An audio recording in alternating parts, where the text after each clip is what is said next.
ustedes habrán visto un montón de veces cuestionarios sobre distintos tipos de aspectos, sobre todo de productos y esas cosas, o de servicios, que aparecen que uno a veces les contesta, dice, ¿cuál es su grado de satisfacción por tal software? No, lo deben haber visto, a mí me parece que da un rato, ¿no? A veces uno lo contesta porque sirve para mejorar el producto, y a veces uno está hablando. Bueno, entonces, cuando se quieren hacer estudios exploratorios para medir opiniones sobre todo, o algunos aspectos conductuales de poblaciones grandes o de muestras grandes, se usan los cuestionarios. Y cuando se trata, por ejemplo, nosotros que estamos orientados a sistemas, cuando lo que queremos hacer es sondear sobre los problemas de un sistema actual para saber qué cambios o modificaciones son convenientes encarar en primer término, por ejemplo, también. Para ver qué cosas hay que identificar, qué cosas hay que cambiar o modificar. ¿Se entiende? Bien.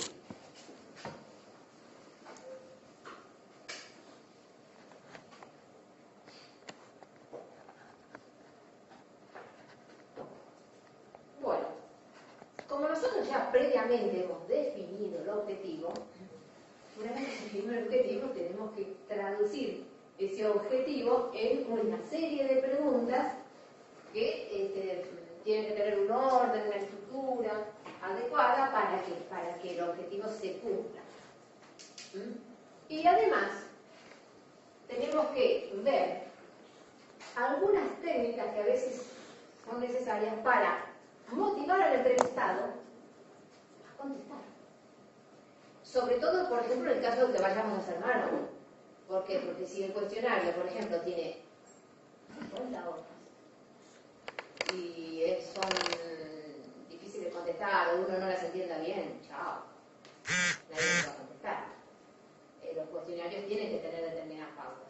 Y además, hay que de alguna manera motivar a la persona que va a contestar para que las conteste.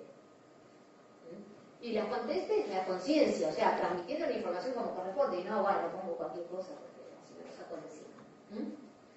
Así que eso también es un tema bastante importante de convencer a la gente que colabore. Y no es fácil a veces. Bien.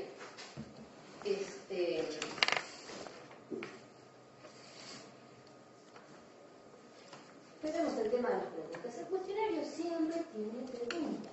Se hace una pregunta y, dependiendo del tipo de pregunta, vamos a obtener la respuesta. Primer caso que tenemos que pensar es en qué lenguaje lo vamos a hacer. Por supuesto, también en Argentina vamos a usar lenguaje castellano, pero no es solamente que sea castellano, sino que además, cuáles son los modismos adecuados para que la persona entrevistada, o sea, que tiene el cuestionario, vaya a entender exactamente lo que uno pregunta, porque no va a tener oportunidad de repreguntarte. No, esto no lo entiendo, no entiendo bien lo que quiero, no, lo que usted quiere preguntar. O sea, en una entrevista sí, porque uno lo aclara, pero en un cuestionario no. Entonces, hay que elegir adecuadamente el vocabulario que se va a utilizar y la sintaxis. Y hay que elaborar la pregunta de tal manera que el entrevistado esté seguro qué es lo que se quiere preguntar, o sea, que no malinterprete la pregunta. Eso depende muchas veces del contexto, ahí metemos el tema del contexto. Por ejemplo, si nosotros tenemos que preguntar una encuesta sobre alimentos y lo hacemos a técnicos en la alimentación, el lenguaje que vamos a utilizar va a ser distinto que esas mismas preguntas las formulamos a las amas de casa que compran ese producto.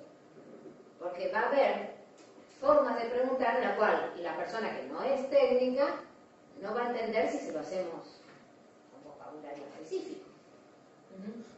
¿Se entiende? Entonces, aun cuando se trate del mismo objetivo del cuestionario, al estar, digamos, destinado a distinto población, a distinto destinatario, tenemos que ver cómo le vamos a hacer las preguntas a nivel de vocabulario y a nivel de sintaxis. Ustedes saben lo que es la sintaxis, ¿no? O sea, la forma en que se colocan las palabras en la oración para que se tenga sentido la oración. Bien. En los casos del punto de vista,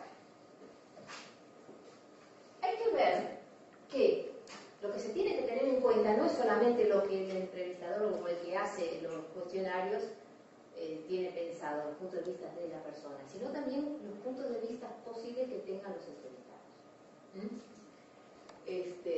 ¿Por qué? Porque tenemos que ver que las preguntas que se le hagan sean preguntas que puedan contestar, o sea, que tengan información como para contestar. Si le haces una pregunta a una persona en la cual no tiene ni idea del tema o no le compete, no te va a contestar la pregunta. O sea que tenemos que ver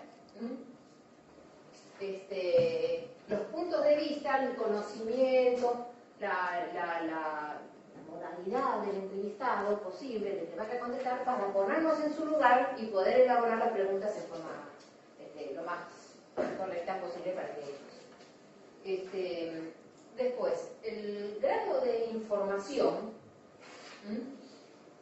se debe a que tenemos que saber de antemano qué grado de conocimiento sobre el tema tiene la persona que va a recibir el formulario de preguntas.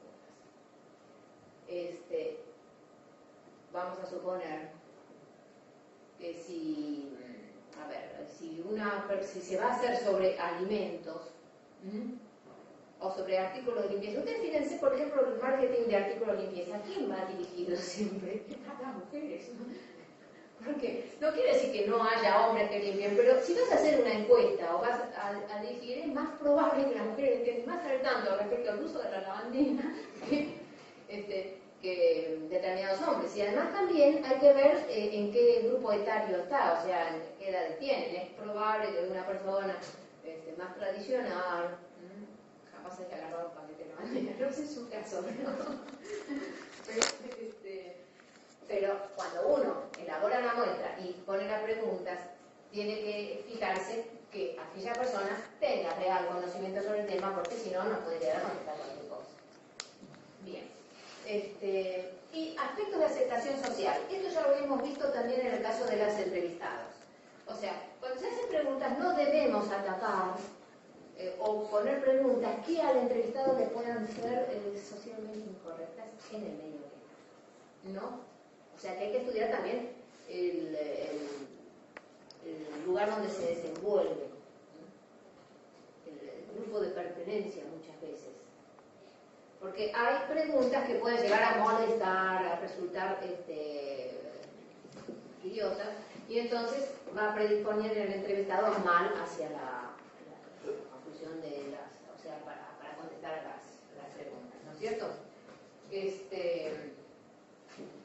También hay que evitar hacer preguntas que el entrevistado considere inadmisibles, digamos.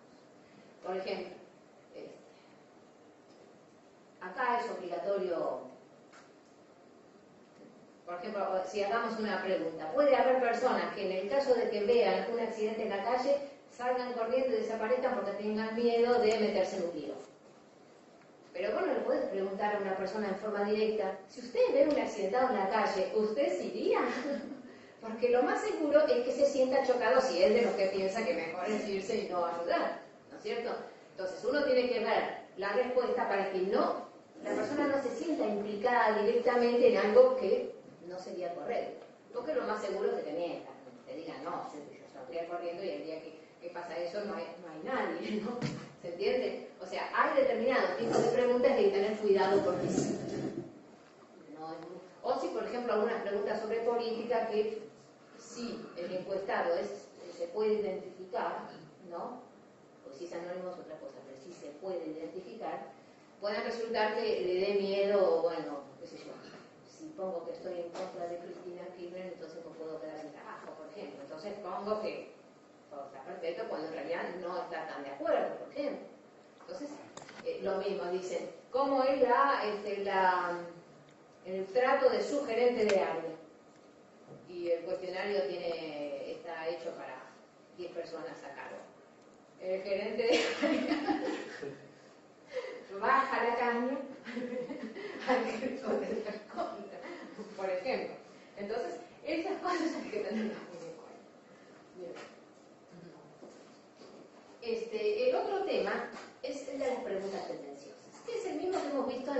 de las entrevistas. La pregunta aquella que, en cierto modo, indica al encuestado cuál sería la respuesta que se está esperando escuchar. A mí me pasa mucho, sobre todo con las encuestas que te mandan de los políticos, digamos, para las previas a las elecciones, que muchas veces hasta te inducen que pregunten. Entonces, no sirve, no van a obtener una buena información. O sea, puede ser que el objetivo que tengan pensado sea otro, o sea, obtener un nivel amplio de aceptación para poder confrontar con otros políticos, ¿no? Con otros candidatos, pero en realidad la información que obtienen no es fidedigna cuando hay preguntas que están muy dirigidas.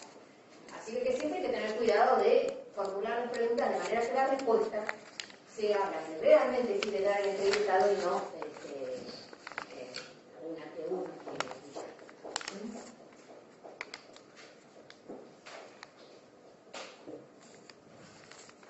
Bueno, el otro tema es concepto o idea única, es exactamente lo mismo que hemos visto cuando vimos las entrevistas. Cuando se hace una pregunta, tiene que tener una respuesta y no hacer preguntas que requieran de varias respuestas. O sea, preguntas dobles o que se pregunten varias cosas en el mismo hilo conductor. No, porque lo más seguro es que no te contesten bien. No te contesten una sí y otra no, o que elijan qué contestar y qué no contestar. O sea que la pregunta tiene que estar dirigida a un tema específico y preguntar de manera que quede claro a qué se refiere. Bueno, la forma de realizar las preguntas es exactamente lo mismo que las que hacemos para la entrevista. O sea, hay preguntas cerradas, abiertas y preguntas de sondeos, ¿no? En general, dependiendo de cuál sea el objetivo del cuestionario, cuando se hace un cuestionario, o sea, todos tienen su pro y su contra. Cuando se hace un cuestionario de opinión, se pueden llegar a poner preguntas abiertas para que el entrevistado, el encuestado, conteste lo que quiere. Pero son bastante difíciles de analizar después. O sea que los cuestionarios tienden más a realizarse con preguntas cerradas y con escalas, con métodos de escalas. Pero no es que estén mal hacer preguntas abiertas. A veces se hacen porque se quieren ver opiniones o conductas determinadas, ¿no? Y las preguntas de sondeo se ponen, es la clásica por qué, o de un ejemplo, por ejemplo, que se ponen para casos muy específicos. Y a veces están adosadas a preguntas abiertas. Es más común que estén relacionadas con preguntas abiertas que con preguntas cerradas. A menos de que uno especifique, qué sé yo, un tipo de pregunta así, ¿considera usted que la materia de investigación operativa está dada correctamente, vamos a suponer, algo así, o tiene los elementos que dice el programa? Y si vos pones no, te preguntan por qué considera que no. Bueno, porque falta el tema, porque tiene tal complicación o lo que fuera, ¿no? Y si pones que sí, no haría falta preguntas de sondeo, por ejemplo, ¿no? Entonces, ese tipo de preguntas son, y además siempre se trata de especificar que no sean demasiado extensas, pero a veces puede llegar a llevarte bastante tiempo estudiarlas mejor cuando se haga el análisis. Bien. El diseño del cuestionario. El diseño del cuestionario, primero que nada, tenemos que definir qué y cómo preguntar. Bueno, ahí hay que sentarse, empezar a elaborar de acuerdo con los objetivos, las mismas cosas que hacemos en la entrevista, o sea, los temas, la lista de temas que vamos a tratar, cómo hacer las preguntas, en qué orden y con qué estructura. Exactamente igual como hicimos las entrevistas. Si vamos a usar escalas de medida, tenemos que definir qué escalas de medida vamos a utilizar. Y ahora vamos a ver una serie. Yo además en el apunte les pongo ejemplos de todas las escalas de medida más comunes que hay, ¿no? Por ejemplo, cuando uno te pone, indique si el servicio de internet de tu domicilio es malo, regular, bueno, muy bueno, excelente. Entonces te mandan una escala de medida. Y vos ponés la crucecita donde te parezca mejor. En vez de decírtelo como pregunta abierta, de la cual vos te podrías explayar una página entera explicando lo que te parece bien o lo que te parece mal del servicio. ¿Ahí estás induciendo a una respuesta? No, porque se trabaja sobre escalas porque son cuantificables. Es un tipo de preguntas que son cerradas. Las escalas son siempre preguntas cerradas porque tienen un número finito de respuestas. Y se usa cuando se hacen después estudios de tipo estadístico. O sea, la persona contesta regular. Si hay una gran cantidad de personas que contestan regular, indudablemente la empresa va a tener que hacer algún otro tipo de sondeo para ver por qué les parece regular. Pero en principio... ¿Si tenía ganas de responder otra cosa? A veces te aparecen otros, ¿viste? Pero a veces te queda la escala así. Y cuando te queda la escala así, tenés que contestar dentro de los parámetros del escala. Por ejemplo, los que dijo de las elecciones, a veces te preguntaban, lo que decía, de otra convención, ¿usted piensa que el mejor candidato es A, fulano, B, mengano y C, otro? Sí, ¿y vos qué contestarías? Tenés tres opciones. Tenés tres opciones, pones otro. ¿Por qué? Porque la encuesta está dirigida a a estudiar la aceptabilidad, digamos, de esos dos candidatos. Sí, ahora, vos te imaginás, sí, pero generalmente son encuestas dirigidas especialmente. Ahora, vos te imaginás que si casi todos contestan otro, esos dos candidatos medio que se tienen que preocupar. Entonces, depende del objetivo de la encuesta, porque si el objetivo de la encuesta es estudiar el grado de aceptación de esos dos candidatos nada más, no hace falta que pongas una lista infinita de todos los posibles candidatos que tengamos, porque los otros no te interesan. A menos que vayas a hacer un estudio de qué candidato es el que tiene más aceptación, en ese caso te ponen la lista, ¿cierto? Candidato a presidente, por ejemplo. Bueno, pero eso de una encuesta te va a dar 57% mengano y 30 fulano y después otros, si la pregunta era esa. Sí. Sí, porque el porcentaje se divide de acuerdo con la cantidad de respuestas. Ahora, si la pregunta cumple con el objetivo, está bien. Si no cumple con el objetivo porque está mal formulada, pues, o sea, mal formulada no quiere decir que técnicamente esté mal formulada la pregunta, sino que no está dirigida al objetivo. ¿Se entiende? Entonces, las escalas tienen generalmente, la escala se utiliza porque se necesita cuantificar algo, si no, no se utiliza escala. Cuando se está trabajando a nivel cualitativo se tiende más a hacer preguntas un poquito más abiertas y a usar menos las escalas. Ahora, cuando hay que cuantificar, se utilizan escalas o preguntas cerradas, dicotómicas, que ahora vamos a ver lo que son. Bien,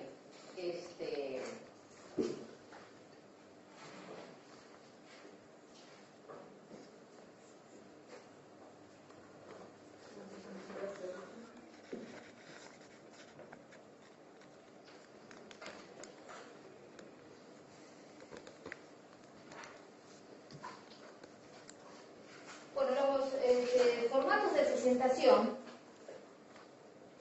tienen que ver con la estructura que vamos a elaborar en el diccionario. En general, eso lo pongo más adelante, la estructura de los cuestionarios cuando tienen mezcla de preguntas y no son todas del mismo tipo, que hay cuestionarios que se hacen solo con un tipo de preguntas, se utiliza la más común, la estructura de lo que se llama embudo. Es la más común.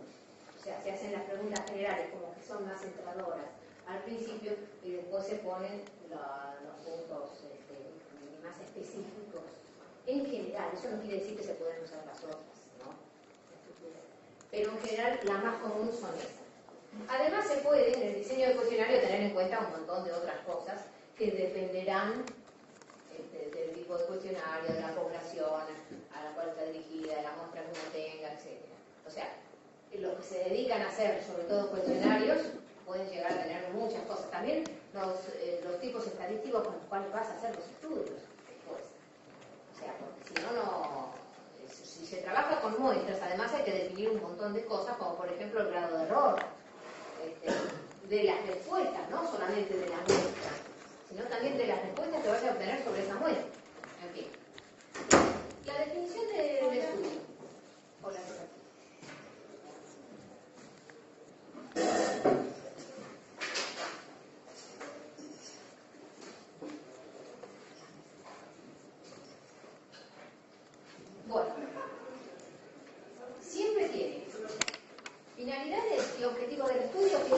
primero que se plante.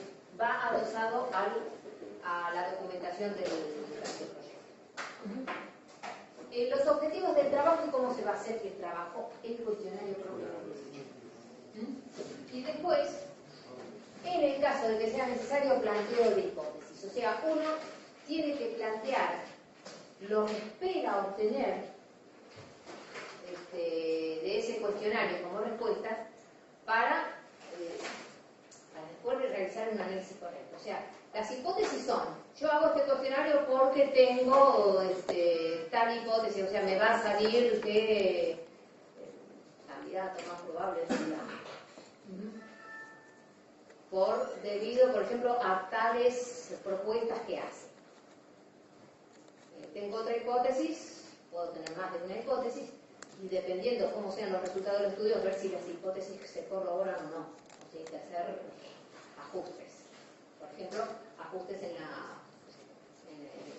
marketing, ajustes, por ejemplo, en la forma de presentarse los candidatos. En el caso de política se da mucho, cuando a veces hay candidatos que, por ejemplo, se presentan de forma muy agresiva al principio y dicen, no, a lo mejor no es lo más conveniente, y entonces después moderan o su discurso lo pasan para otro camino porque saben que si no se le está yendo gente, posibles votantes, por ejemplo, ¿no? Yo recuerdo mucho la frase de Menem que una vez dijeron respecto a sus políticas económicas, y el tipo le preguntaron, pero usted esto no lo propuso en su plataforma electoral. Y el tipo contestó, si yo lo hubiera dicho, no me votaba nadie. No sé si recuerdan esa anécdota. Pero yo sí me acuerdo bien, era para matarlo, pero porque fue una estrategia, en cierto modo, de marketing, no decir lo que pensaba hacer. Poner otras cosas, que después que las había cumplido no es otro tema, pero poner otras cosas que no son tan atractivas para el electorado. Bueno.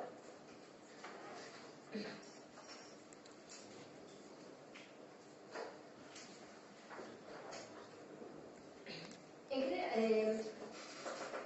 el planteo de hipótesis se usan sobre todo cuando trabajamos con variables. Cuando tenemos que trabajar con variables que después tienen usos estadísticos. Ahí las hipótesis tienen que estar bien planteadas porque si no, no podemos definir correctamente las variables. Así que bueno, ese es para indicar si las hipótesis, si los resultados que nos dan determinadas variables corroboran o no las hipótesis. Bien.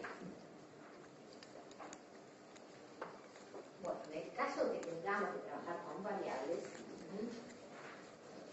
primero que nada, seleccionar y definir claramente lo que son, cuáles son las variables que vayamos a estudiar. Eso tiene que estar escrito, o sea, es parte del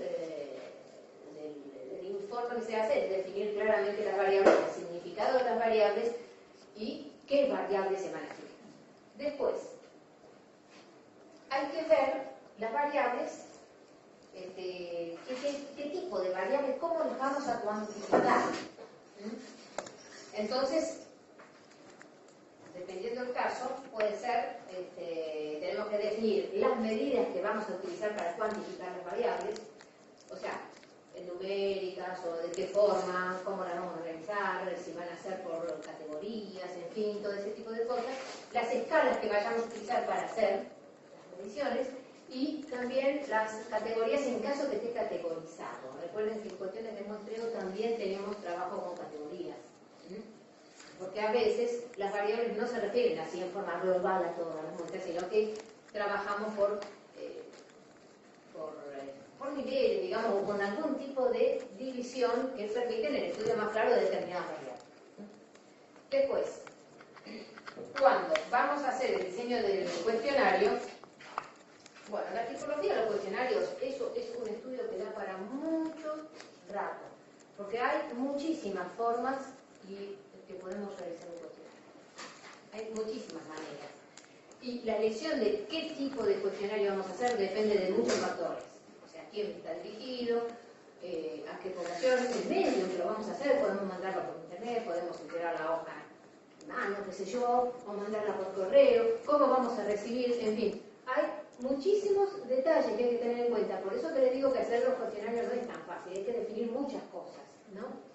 Y después ponerse a hacer desarrollar las preguntas, que lleva mucho tiempo, porque hay que estudiar claramente cómo hacer las preguntas y en qué orden y en qué estructura. Las preguntas abiertas que podemos hacer, hay las que llamamos básicas y las de sondeo, exploratorias o de seguimiento, que a su vez pueden ser subclasificadas en de aclaración o clasificación, ¿no? O clarificación y de profundización. O sea,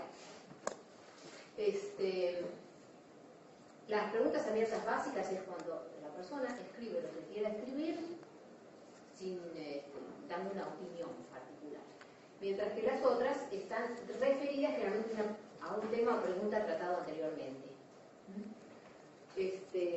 Cuando uno pone para aclarar, porque la pregunta ¿por qué? Clásica puede ser para aclarar el tema, pero también puede ser para profundizar sobre el tema, o sea, para que den detalles de por qué opinan así o por qué han decidido elegir la pregunta de esa manera, ¿no es cierto? Y las preguntas cerradas hay de dos tipos, las llamadas dicotómicas y las múltiples. Las dicotómicas son las que tienen, son las binarias, las que tienen dos tipos de respuestas. Sí, no, verdadero, falso, o sea, no hay más de dos respuestas, una u otra. Y las múltiples cuando tienen más opciones, que pueden llegar a ser unas cuantas, pero finitas, o sea, no puede contestar cualquier cosa, sino que tiene una cierta cantidad de opciones y uno contesta entre las opciones que tiene. Y las que tienen escalas de medición son las que les acabo de explicar, que se da algún tipo de escala para contestar dentro de esa escala, ¿no? O sea, dentro de la medición que queremos hacer. Bien, las preguntas abiertas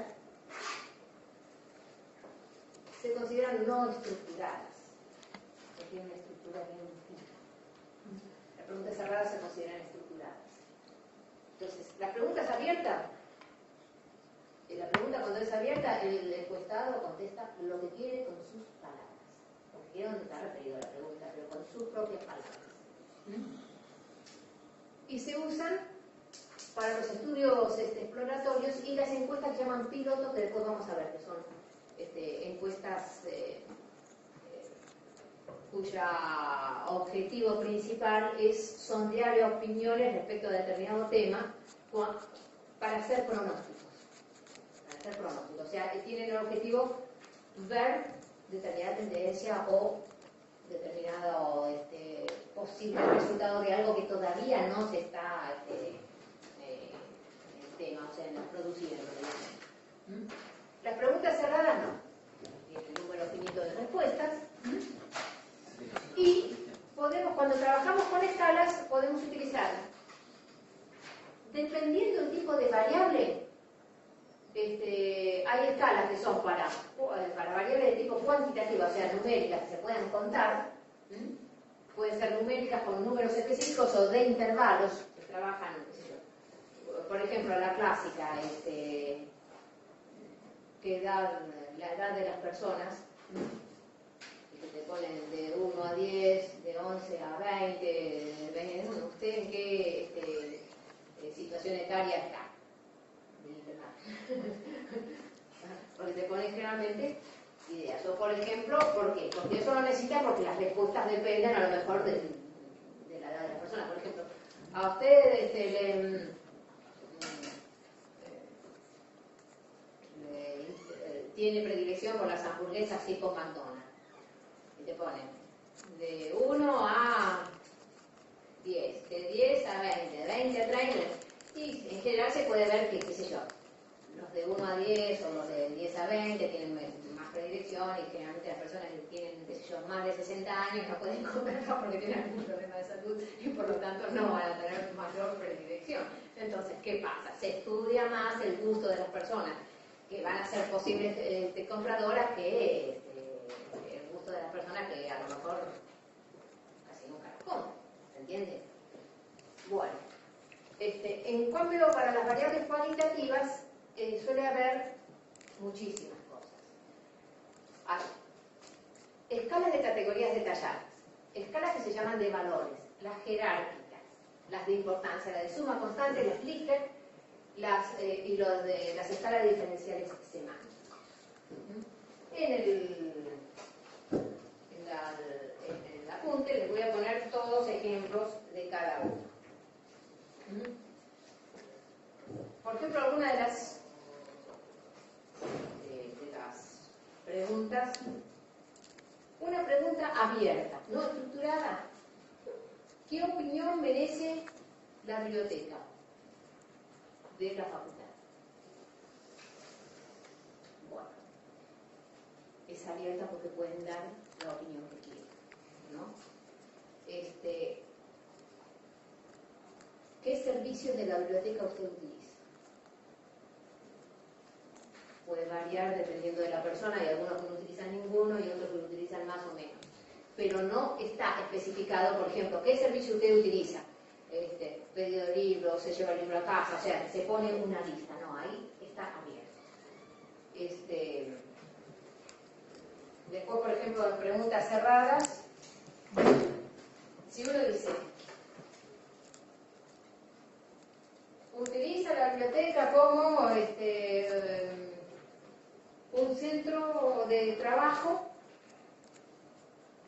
aún sin utilizar los servicios. O sea, vas, te sentás en una mesa y trabajás vos por tu cuenta sin necesidad de pedir libros o esas cosas. ¿Se suele utilizar? ¿Sí o no? Esa es una pregunta dicotómica. ¿Me entienden? Después, si por ejemplo digo, ¿cuáles de los servicios que existen en la biblioteca ha utilizado en su visita de hoy? Entonces te ponen toda la lista de posibles servicios. Lectura en la sala, préstamo a domicilio, información bibliográfica, fotocopias, préstamo interbibliotecario, atención, microfilm, lo que fuera. Toda una lista, pero una lista finita, y uno marca con cruz los que sí utilizó, que pueden ser más de uno. Bueno, ahí también es una pregunta cerrada, pero es múltiple, mientras que la otra era dicotómica. Cuando uno puede poner dentro de la lista de posibilidades más de una respuesta, porque a veces se aclara, conteste solo uno, ¿no? Y te encontrás con él. Entonces, tenés muchas respuestas dentro de una lista finita de posibles respuestas.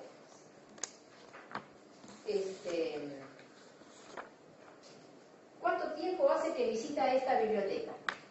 Más de 10 años, de 5 a 10 años, de 1 a 4 años, menos de un año, por primera vez. Hoy es la primera vez. Bueno, ahí ya tenemos de intervalos, porque estoy dando intervalos específicos.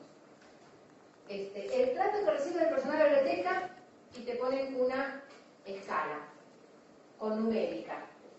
Vamos a ver.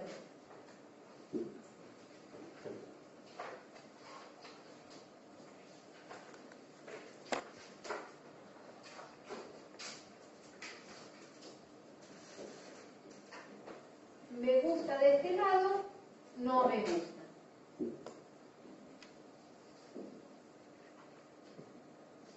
Y le ponemos números, menos 2, 1, 2.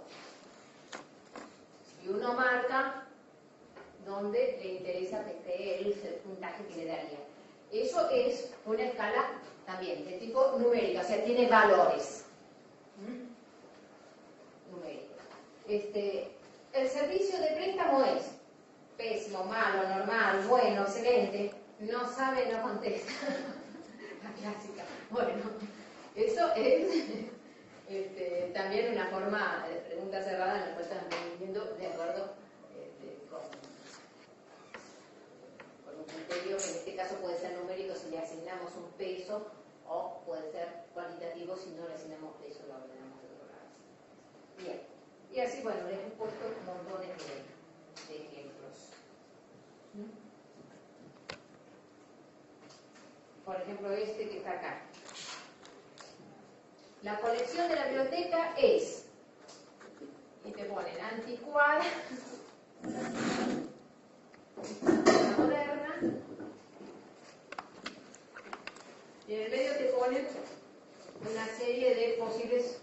Entonces vos podés decir desde anticuada hasta moderna, más o menos todo lo que uno considera que puede llegar a ver. Deteriorada, bien conservada, en fin. distintos tipos de parámetros que se pueden estudiar. Entonces, ¿cómo? ¿Cómo es eso? La pregunta, por ejemplo, era, ¿cuál era la pregunta? A ver, la colección de la biblioteca, ¿cómo le parece a usted la colección de la biblioteca? Los libros o el material que tiene. Anticuado. Por ejemplo, el sistema, si tenemos una biblioteca que es anticuada, estamos sonados porque no, las cosas cambian todos los días, ¿no? Si es matemática básica, por ejemplo, no importa que sea un libro, hay autores que son muy utilizados hoy en día y que ya hace rato que desaparecieron del mundo, ¿no? Y ahí que marco donde me parece Entonces, más fuerte. claro, desde el punto, vos decís, no, esto es un desastre. Está más o menos por esa cara. No, me parece que está bien actualizada, está con lo último que ha salido. Entonces, bueno, eso depende lo que uno considera es una opinión. Como toda opinión, depende de la persona a la cual se le escribe. Muy bien.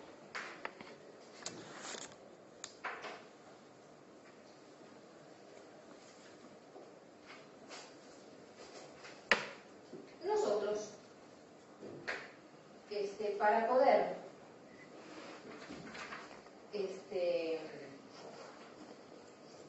estudiar los resultados que nos va a dar el cuestionario, tenemos que haber identificado de antemano cómo va a ser la codificación, porque la codificación nos va a permitir contar, analizar, revisar las respuestas. Por ejemplo, las respuestas que tienen, que son de tipo cuantitativo, las tenemos que contar. Generalmente se arman matrices para eso, ¿no? Donde uno pone columnas, filas, va poniendo las cantidades que se va recibiendo de cada uno, después, bueno, se suma y listo. Y en el caso que sean preguntas abiertas, pues tenemos que analizar las respuestas y obtener conclusiones, porque obviamente no vamos a... Siempre hay que ver qué es lo que quiso decir la persona y extraer la idea central del texto que haya puesto. Y también hay que codificar y tenemos que saber cómo hacerlo, ¿no es cierto? Entonces, también depende de qué variables estemos estudiando o qué hipótesis querramos corroborar, ¿no es cierto? O sea, la codificación depende muchísimo del objetivo y de cómo hayamos estructurado el cuestionario. Después, para poder hacer esto, tenemos que identificar qué métodos de codificación vamos a utilizar. Y obviamente depende del tipo de preguntas. Las preguntas cerradas siempre se arma la matriz de datos. Una matriz que tiene las preguntas por un lado y las posibles respuestas por otro. Y se van poniendo en cada casillero, digamos, en cada sitio, se van sumando las respuestas del mismo tipo que vas obteniendo. ¿Se entiende? Y las preguntas abiertas tenemos que definir categorías en las cuales poner las respuestas una vez que lo hayamos leído y analizado. Bien. Esto es bastante trabajo, ¿no? Pero si está bien hecho, o sea, elegido el método de codificación, indudablemente vamos a ir más rápido que si no sabemos bien, porque obviamente los resultados dependen de eso. Hay un tema que hay que tener muy en cuenta, dos temas, que es que uno elabora el cuestionario, pero antes de hacer la prueba, o sea, de enviarlo, tiene que pasar por una fase que se llama corrección. Hay dos temas que tenemos que ver. Uno es la precisión o fiabilidad que tiene la información que vamos a obtener. Y se define estadísticamente. Es la ausencia del error aleatorio. ¿Saben lo que es aleatorio, no? Algo que puede o no pasar. O sea, depende. La ausencia del error aleatorio significa que, por ejemplo, la ausencia de personas que vayan a no interpretar correctamente una pregunta. ¿Eso por qué? Porque depende de la idiosincrasia de cada uno, su formación, un montón de factores, uno tiene que ver que la pregunta que se haga, toda la población la pueda llegar a entender. Entonces, más fiable y más precisa la información cuando menor sea el error aleatorio. ¿Por qué? Porque cuando hacemos una medida, sobre todo cuando hacemos escalas, hay a veces que la persona que dice, no sé en qué categoría poner, no sé qué número darle exactamente, pongo más o menos. Eso implica también un error, un margen de error. No es exactamente lo que te quieren. Si a vos te preguntan en qué grupo etario estás y te ponen la escala, uno ya sabe contestar, ¿no es cierto? Pero si a vos te ponen que, qué sé yo, la biblioteca tiene información anticuada o moderna, depende de qué es lo que vos vayas a consultar en esa biblioteca.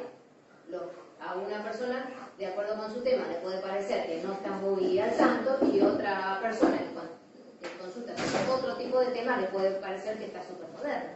¿Entiendes? Entonces hay márgenes de error. Y puede haber personas que no estén muy seguros de en dónde poner la crucecita. No es lo mismo acá que acá, por ejemplo. Pero bueno, esto también se estudia estadísticamente y se ve el margen de error que pueden tener. Además, cuando trabajamos con márgenes de error mínimos, si nosotros repitiésemos la misma encuesta en un momento temporal semejante, poco podemos irnos más, deberíamos obtener el mismo resultado. ¿Se entiende? Si obtenemos disparidad de resultados, si uno ve que cabe la posibilidad de tener disparidad de resultados, hay que rechazar el cuestionario y corregirlo porque algo no anda bien. Porque la fiabilidad de los resultados no va a estar dentro de los márgenes que nosotros esperemos obtener. Después, además, la fiabilidad de los resultados también está dada por la cantidad de preguntas que se hacen. No solamente por la forma que se hace, sino con la cantidad de preguntas. Y también con el tamaño de la muestra, en el caso que estemos estudiando por muestra. Porque ustedes recuerdan que en la clase pasada vimos que las muestras son más fiables cuanto más se acerquen al tamaño de la población. Entonces, el tamaño de la muestra uno lo elige, y la fiabilidad de la muestra depende también de su tamaño y de la forma en que se lo eligió, que se lo escogió, del tipo de muestreo que se haga. Bien. El otro punto que hay que tener en cuenta es la validez de la información.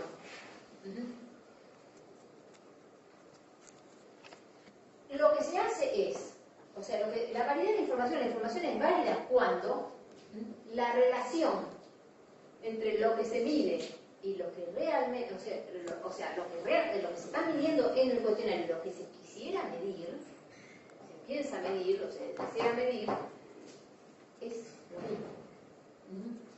Que no nos hayamos equivocado o desviado al hacer las preguntas o al formular las hipótesis o al formular los objetivos.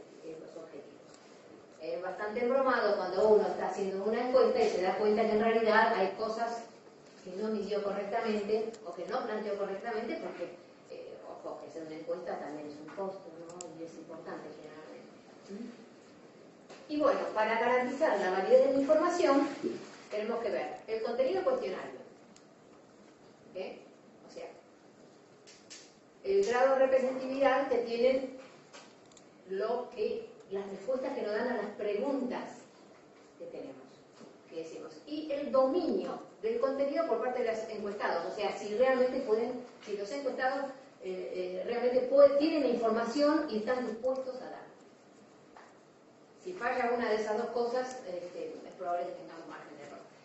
Los criterios del cuestionario es lo relativo a las relaciones que existen estadísticas, o sea, eso se estudia estadísticamente, que existen entre las mediciones que vamos a hacer. Depende de la población, depende de la muestra y depende también de la forma de hacer de la elección de las escalas. Hay escalas que son más convenientes para determinado tipo de preguntas que otras. Y lo que se llama factores del cuestionario, que en realidad es una combinación de estos dos puntos y tiene un basamento filosófico que lo sostiene, una teoría que lo sostiene. O sea que uno tiene que estar seguro que por qué, por qué hace las cosas, por qué encaminó así ese cuestionario. Bueno, cuando ya se corrigió el cuestionario, ya se tienen las cosas listas como para alargar, no se larga el cuestionario en general, salvo muy contadas excepciones, así, porque los resultados de repente uno puede llegar a no haber tenido en cuenta todo, porque es difícil a veces para una persona o un grupo de personas estudiosas tener en cuenta todos los factores. Entonces a veces se hace una prueba piloto. La prueba piloto generalmente se hace con una muestra pequeña y se ven los resultados y se ven si los resultados más o menos, encajan dentro de las hipótesis previstas. Entonces se supone, extrapolando, que en la muestra real vamos a obtener resultados semejantes. ¿Se entiende? Entonces, esto se hace cuando uno no está seguro de que todas las preguntas y las estructuras que se han hecho van a ser absolutamente entendibles y absolutamente contestadas por las personas encuestadas. Ese es uno de los temas.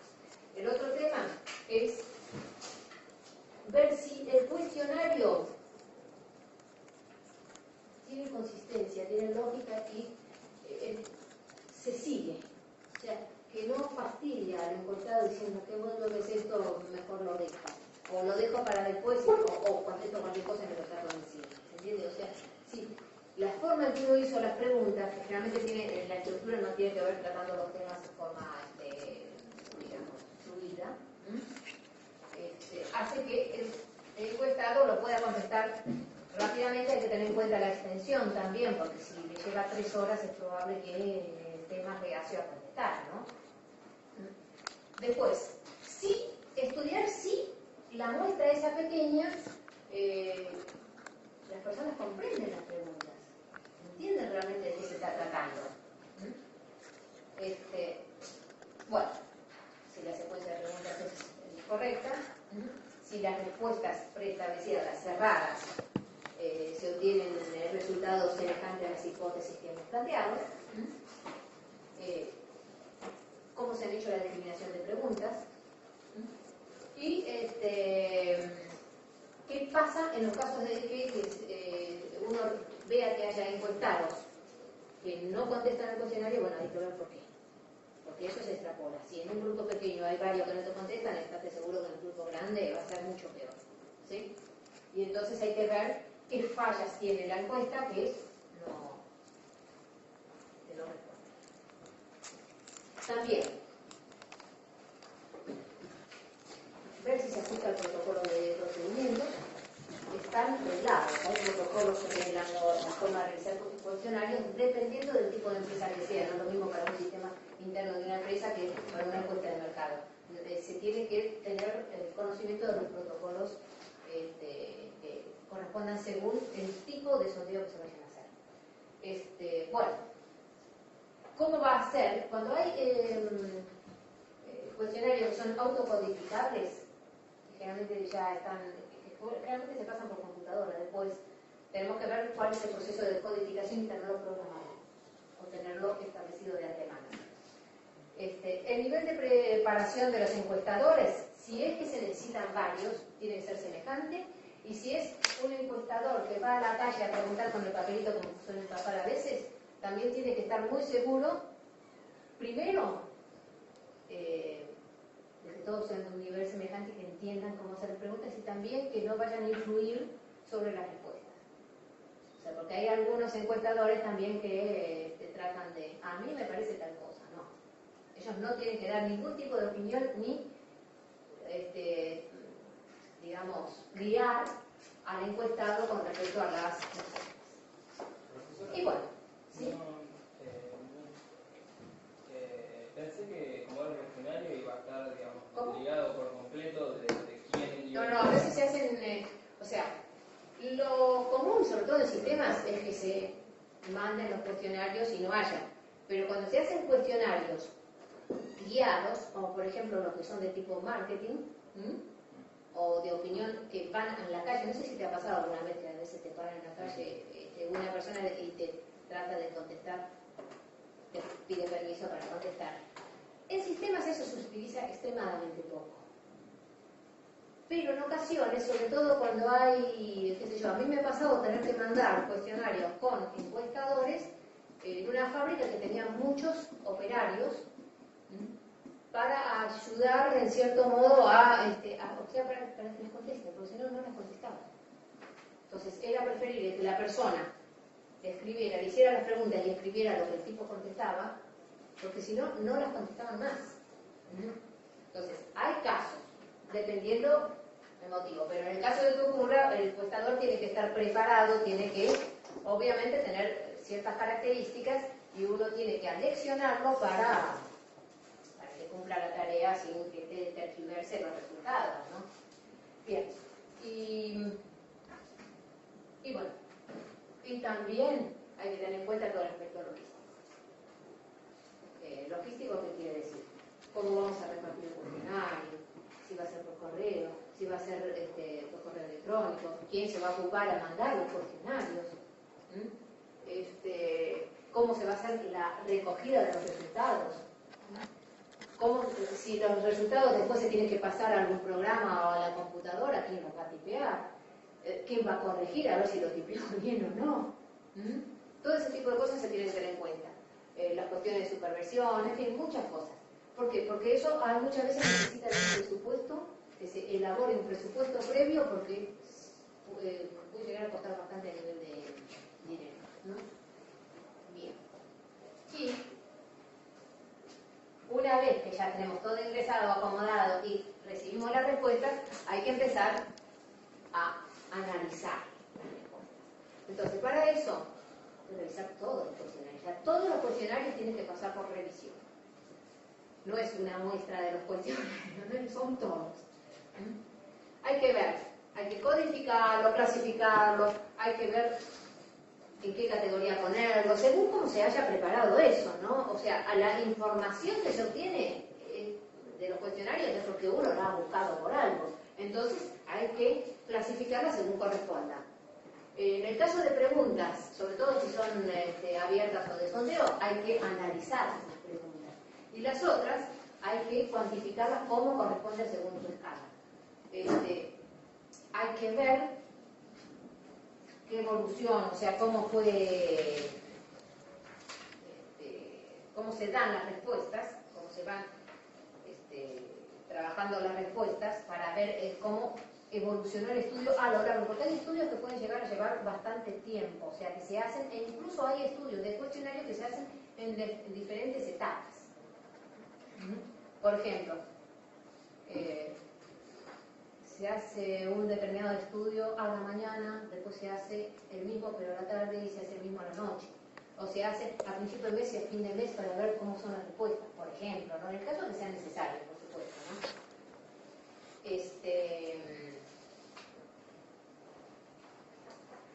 Y la evolución del estudio también uno tiene que ir estudiando los problemas que pudieran haber surgido en el desarrollo del trabajo.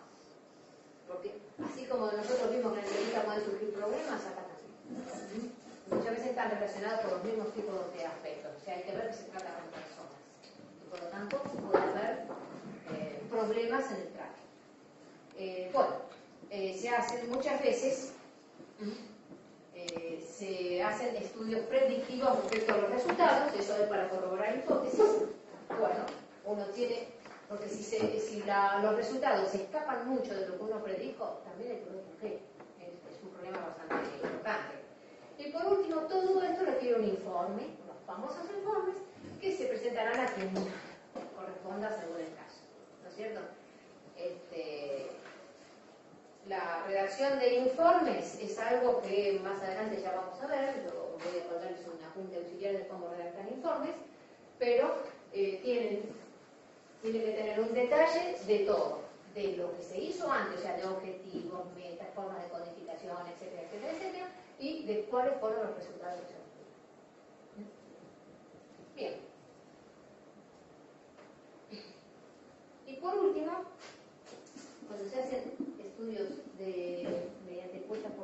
cuestionarios, tenemos que ver todos estos temas que tenemos que asegurarnos que estén previstos en el estudio. Esto es importante porque va para el informe también, no solamente para hacer el estudio, sino porque tiene que estar en el informe. O sea, formular bien claramente, concisa, claramente se ponen no más de 2 párrafos, los fines y objetivos de la investigación. O sea, ¿por qué se hace la cosa? Dentro de lo posible hay que tratar de que los cuestionarios sean los más breves posible, porque cuanto más largos, más complicada es todo. O sea, desde que te lo contesten, el tiempo que lleva a contestarlo y después el estudio de todas las preguntas, ¿no? Y dependiendo del tema.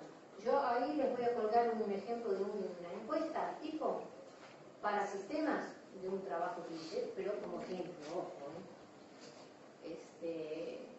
pero eso depende mucho del estudio. Igual no podés hacer un cuestionario que tenga 50 hojas porque no te lo va a contestar. No, les voy a poner 2 ejemplos, porque en el apunte les puse un ejemplo más chico y el otro, y aparte les voy a poner un apunte auxiliar, digamos, un ejemplo de una encuesta para investigación de hardware de computadoras en determinadas empresas. Bueno, la cantidad de preguntas tiene que estar, obviamente, dependiendo de la información, no hacer preguntas que no vayan orientadas a lo que nosotros queremos saber, porque para qué las ponemos, ¿no?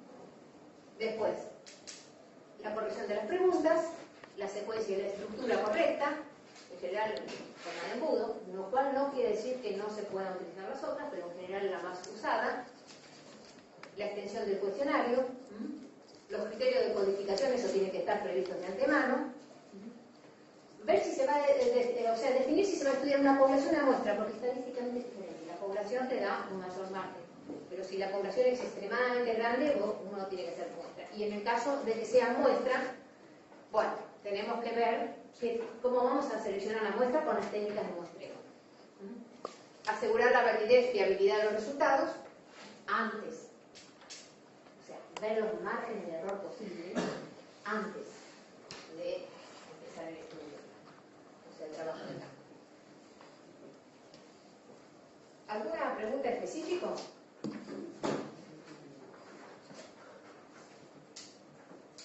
Como ejemplo, le he puesto un ejemplo de una encuestita que se hizo en la universidad, en esta, hace mucho, hace mucho. O sea que las personas que la realizaron no están, por eso lo he puesto, y que están en forma más que nada de tipo escalar. ¿Sí? Y acá puesto de esta manera, como tiene escalas, son en total 11 preguntas, pero como tienen las escalas puestas así, ocupan varias de 3 hojas, pero creo que en el momento que se hizo, se las puso de manera paisada para ocupar menos y creo que entraban todas en una hoja. Bien. Y después, ya con esto tenemos todas las técnicas que podamos llegar a utilizar en el caso de que vayamos a hacer relevamientos o recopilación de información. Ya más de esto no se va a dar. Así que si tienen alguna pregunta sobre alguno de los temas que hemos tratado respecto al relevamiento. Creo que lo de la clase anterior había una parte que había un rango de error, que lo utilizaban unas fórmulas, lo dividías por Z. No sé de dónde sacabas un estimado de errores. Sí, el Z. No, el otro, la arriba, que era una I. Una I. Sí. Claro, bueno, esas son fórmulas, ¿no? Son fórmulas, y la I era un ítem que era decisión personal del... Ah, eso, no sabía dónde sacaba. Es decisión, es un margen que se pone y que es decisión personal de la... Sí, se te cambia todo. Por supuesto, que depende de qué es lo que vos tengas que estudiar y qué consideres como margen de error. O sea, en el caso de... O sea, ¿qué consideres que es aceptable, que margen de error es aceptable? Sí, pero eso lo tomaba como hacía un estudio previo o de un cuestionario ese porcentaje de acuerdo a lo que consideraba que podía ser el rango de error. Eso no lo entendí. Claro, porque eso es a elección. El rango de error que vos vas a tener es a elección de la persona. Vos podés elegir tu margen de error. Es decir, bueno, en el estudio yo considero aceptable un 5% de margen de error, y bueno, eso es una decisión de la persona. ¿Por qué? Porque eso influye en el tamaño de las muestras. Ahora, si vos decís que el margen de error sea del 0,5, por ejemplo, y la muestra va a tener que ser más grande. ¿Se entiende? No queda otra.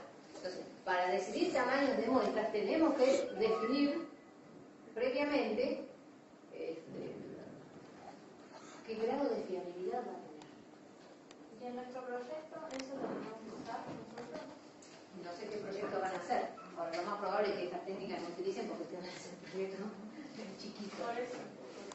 Lo más seguro, en el caso del proyecto que vayan a hacer ustedes, y ya imagino que más o menos lo deben haber pensado, lo más seguro que sea, o sea, tiene que ser un proyecto chico, no quiero proyectos grandes porque no lo van a terminar. Al ser chico, van a ser 2, 3 entrevistas, como mucho, 4. ¿A cuántas personas distintas puedo llegar a entrevistar? Yo, hay proyectos en hecho otros años que con entrevistados fue suficiente, porque son cosas chicas. Yo prefiero algo chico que podamos desarrollar de forma completa antes que algo demasiado grande que después. Por ejemplo, algo para manejar, vamos a poner las películas, ¿cómo se llaman? Los videos de una biblioteca, vamos a suponer que sea solamente eso, préstamos, entrada y salida, grado de deterioro, etcétera, etcétera, vamos a suponer, en realidad preguntarle al bibliotecario, la persona que maneja ese es suficiente. O sea, lo que yo estoy explicando acá es para casos de sistemas que también de cierta envergadura. Y en el caso de que algunas veces ustedes vayan a estar metidos dentro de un sistema de cierta envergadura, por lo menos saben,